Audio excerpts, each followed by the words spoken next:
कर्ज वसुलीसाठी बँकेने कुठल्या जर नोटीस दिली त्याच्यावर कठोर कारवाई केली जाईल।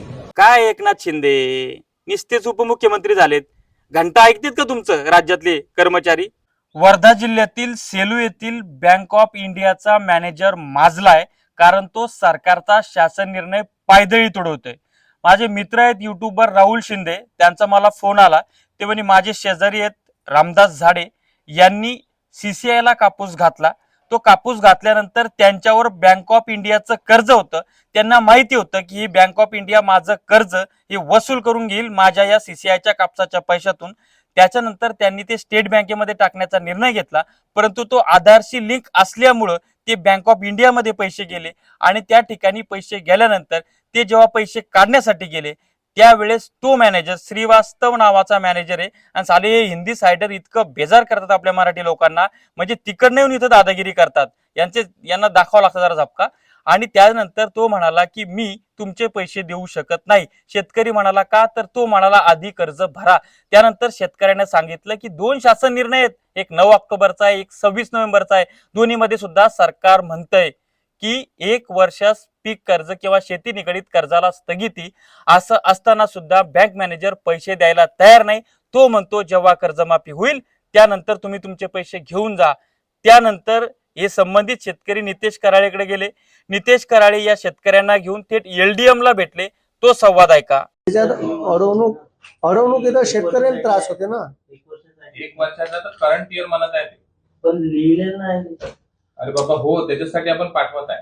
त्यांनी आमची जी सर मीटिंग पाठवायचं कामच नाही ना, शासनाचा GR असल्यावर तुम्हाला कायले पाठवायचं काम आहे? तुम्ही दाखवा ना वरतं ह्या, मग ह्या GR कायले काढला म्हणा, पेटून टाका म्हणा। लोक आमच्यापाशी GR घेऊन येते म्हणा। ठीक आहे ना, तुमची कंप्लेंट पाठवतो तशी हा मग कंप्लेंट हा पाठवतो तशी। मग तो GR पेटून टाका म्हणा। शासनाचा जर बँक ऐकत नसेल, त्या GRले काही व्हॅल्यू नसेल तर ठेवताच कायले म्हणा चुलीत घसाले। जेव्हा शासनानं GR काढला तर तुमचं काही त्याच्यात पॉइंट ऑफ व्ह्यूच नाही ना। तुम्ही सर्व बँकेच्या मॅनेजरला फोन करा GR आहे म्हणून। ठीक आहे, काही नसताना अगाऊ शेतकऱ्याचे पैसे लटकून ठेवायचे, काही लेणं नाही देणं नाही। ठीक आहे, उद्याचा वेळ द्या जरा। हा ठीक आहे, उद्याच्या दिवस पाहतो आम्ही वाट। त्यानंतर माझ्या कानावर जेव्हा विषय आला त्यावेळेस मी सन्माननीय बच्चू कडू यांना फोन केला। ते काय म्हटले ते ऐका। बँका काय करतात, CCIचे पैसे खात्यात जमा झाले की त्यातनं कर्ज वसुली करायला लागल्यात। कसं करायला पाहिजे का, शासन निर्णय टाकायला पाहिजे, कलेक्टरला पत्र द्या किंवा तहसीलदाराला, एक मॅनेजरला, आणि ते LDC जे आहे का नाही ते जिल्ह्याला असतं LDM ते कामकाज देत नाही ना, स्थगिती आहे ना। 9 ऑक्टोबर 2025 चा शासन निर्णय आहे। नाही, 26 तारखेला पण परत एक शासन निर्णय दिला, पण ते तो आता काढला, त्याच्या अगोदरचा आहे, हा 9 ऑक्टोबरचा आहे। पण हे नॅशनलाइज बँकावाले काही समजत नाही त्या GR ला। असं कसं समजत नाही? समजावंच लागते, शासन निर्णय ना तो। आता कापून घेतलाय ऑलरेडी, आता काय करावं त्यांनी? त्यांचा मॅनेजरचा नंबर द्या, मी बोलतो त्याच्यासोबत। बरं, मी तुम्हाला टेक्स्ट करतो मॅनेजरचा नंबर। हा चालेल भाऊ। कनेक्टरचा नंबर दे, त्याला सांगतो। बरं, वर्ध्याचा आहे, वर्ध्याचा। हा ठीक आहे हा। त्यानंतर परत मी त्या LDM जो आहे लीड बँकेचा अधिकारी जिल्ह्याचा, त्याला फोन केला। तर तो काय म्हणतोय की त्या GR वर असं मेन्शन नाहीये की कुठलं वर्ष। मग मला सांगा, आता अतिवृष्टी झाली आहे, आता नुकसान झालंय, शेतकऱ्याची परिस्थिती हलाखीची आता आहे, तर त्या GR मध्ये सरळ आहे की बा 26 नोव्हेंबरचा GR आहे किंवा 9 ऑक्टोबरचा GR आहे की तिथून पुढे 1 वर्ष। असं असताना सुद्धा हे बोलण्यामध्ये खेळवत आहेत।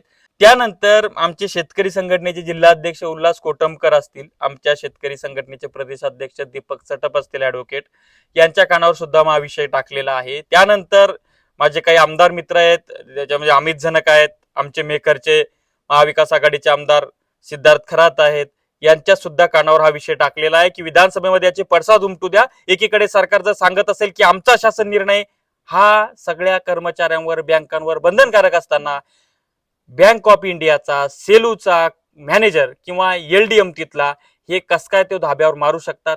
त्यांच्यापर्यंत कस काय मिसकम्युनिकेशन झालं? त्यांच्यावर कारवाई झाली पाहिजेत। संबंधित शेतकऱ्यांना आम्ही सांगितलेलं आहे की जे दोनही शासन निर्णय घ्या, तुमचा अर्ज घ्या, थेट त्या वामंती श्रीमती वामंती C नावाच्या जिल्हाधिकारी आहेत वर्ध्याच्या, त्यांच्याकडे जा।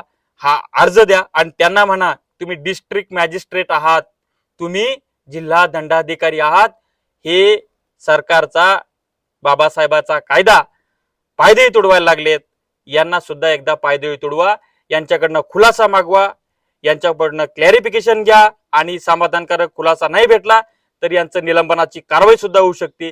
विधानसभेमधनं सुद्धा हा आवाज उठवणार आहेत आणि विधानसभेमधनं सुद्धा ही कारवाई 100% त्या मॅनेजरवर झाल्याशिवाय राहणार नाही.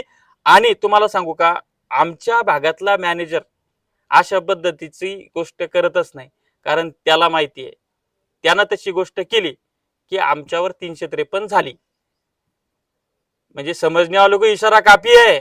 त्याच्यामुळे वर्ध्यात सुद्धा शेतकरी संघटना अशी जबरदस्त मजबूत करा. शेतकऱ्याच्या पोरांनो, या कर्मचाऱ्यांच्या पुढे झुकू नका. आपल्याजवळ शासन निर्णय आहेत, अभ्यासपूर्ण लोकशाही मार्गाने यांच्याशी लढा आणि यांना खाली वडा. कारण की मॅनेजर हा आपल्यासाठी आपल्या टॅक्स मधून नेमलेला एक कर्मचारी आहे. फार त्याला महत्व देऊ नका. त्याला सांगा हा शासन निर्णय, हा पाठ करून घे, तुझ्या वरच्या लोकांशी सांग. परंतु अशा पद्धतीची वसुली, मोगलाई वसुली, मस्तवालपणे माजलेली वसुली आम्ही करू देणार नाही.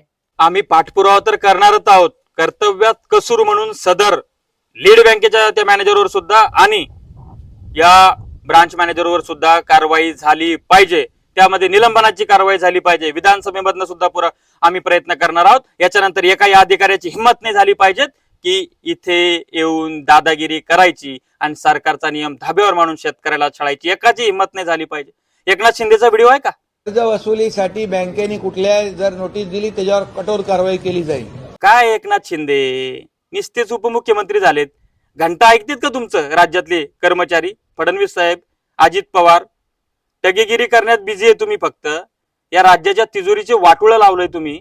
आणि असं असताना तुमचे बँक मॅनेजर शेतकऱ्याला छळतात, तुमचा शासन निर्णय ते मानत नाहीयेत. मग तुमचा कमांड आहे का या राज्यावर, की फक्त तिजोरी खाली करण्यावर कमांड आहे तुमचा? असली दादागिरी कोणाची खपवून घेणार नाही.